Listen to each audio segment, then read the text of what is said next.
கிறிஸ்தவர்கள் தான் கிறிஸ்தவர்களை தாக்கி அவங்கள வந்து வற்புறுத்தி அவங்கள வந்து ஹிந்துவாக மாற்றுறதுக்காகன ஆர்எஸ்எஸ் வந்து பண்ணுறாங்க.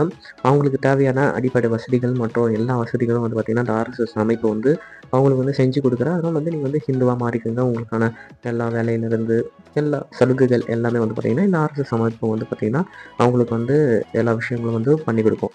அதனால் வந்து பார்த்திங்கன்னா இப்போது ஒரு ஏழையாக இருக்கிறவங்க, ஒரு கிறிஸ்துவ இருக்கிறவங்க, அவங்க வந்து அந்த ஆர்எஸ்எஸ் அந்த கட்சி சார்ந்த மெம்பர்ஸாக மாறி அவங்க வந்து கல்யாணம் பண்ணிக்க மாட்டாங்க. ஆர்எஸ்எஸ் வந்து அதிக பேர் வந்து பார்த்திங்கன்னா கல்யாணம் யாரும் பண்ணிக்க மாட்டாங்க. ஆனால் அவங்க முழு குறிக்கோள் என்னன்னு பார்த்தீங்கன்னா எல்லா மதத்தினரும் வந்து ஹிந்துவாக மாற்றுறது தான் அவங்களோட முழு குறிக்கோள்.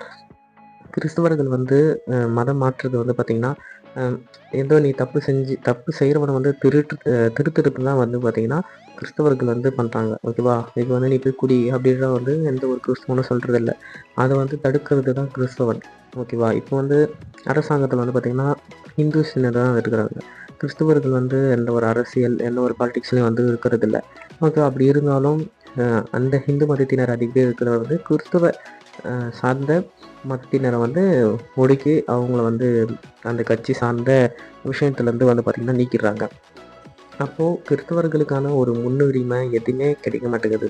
ஓகேவா? இந்த கல்வியிலிருந்து நீங்கள் யூஸ் பண்ணுற ஃபோன்லேருந்து அதிக விஷயங்கள் வந்து பார்த்திங்கன்னா கிறிஸ்தவர்கள் தான் இது பண்ணுறாங்க. கிறிஸ்தவர்கள் என்னவோ பார்த்தா தீட்டு மாதிரி என்னவோ பண்ணுறாங்க இந்த இந்த அரசாங்கத்தில். ஓகேவா? ஏன் இப்படி நடந்ததில்லை? நான் வந்து ஏதோ இந்தியாவில் மட்டும்தான் அப்படி இருக்குதுன்னு பார்த்தேன். அங்கங்கே பார்த்தீங்கன்னா இந்த ஆர்எஸ்எஸ் அமைப்பு இருக்கிற எல்லாத்தையுமே பார்த்தீங்கன்னா கிறிஸ்தவர்கள் ஒடுக்கப்படுறது வந்து பார்த்திங்கன்னா அதிகரிச்சிருக்கு. நீங்கள் வந்து சர்ச் பண்ணி பாருங்கள். கிறிஸ்தவர்கள் வந்து துன்புறுத்துறதுலாம் வந்து பார்த்திங்கன்னா யூடியூப்ல இருக்குது.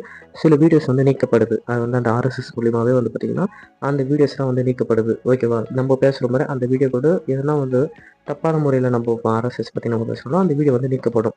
ஓகேவா? எந்த விதத்தில் நம்ம கிறிஸ்தவர்கள் வந்து குறைஞ்சவங்க நம்மளுக்கு தெரியல. ஓகேவா? எல்லாரையும் மன்னிக்கணும்னு சொல்கிற அந்த குணத்தினால தான் வந்து பார்த்திங்கன்னா ஆர்எஸ்எஸ் வந்து இருக்கிறாங்க. இப்போ ஆர்எஸ்எஸ்ஸே வந்து ஒரு சபையை வந்து இடிக்கிறாங்கன்னா ஆர்எஸ்எஸை விட நம்ம கிறிஸ்தவர்கள் அதிகமாகவே இருக்கிறாங்க.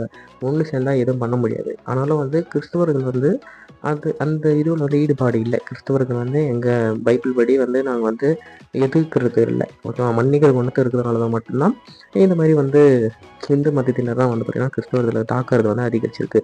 இதே அரசியலை வந்து கிறிஸ்தவர்கள் கையாண்டாங்கன்னா ஜனத்தொகை அதிகமாகவே இருக்குது. கிறிஸ்தவர்கள் சர்ச் பண்ணி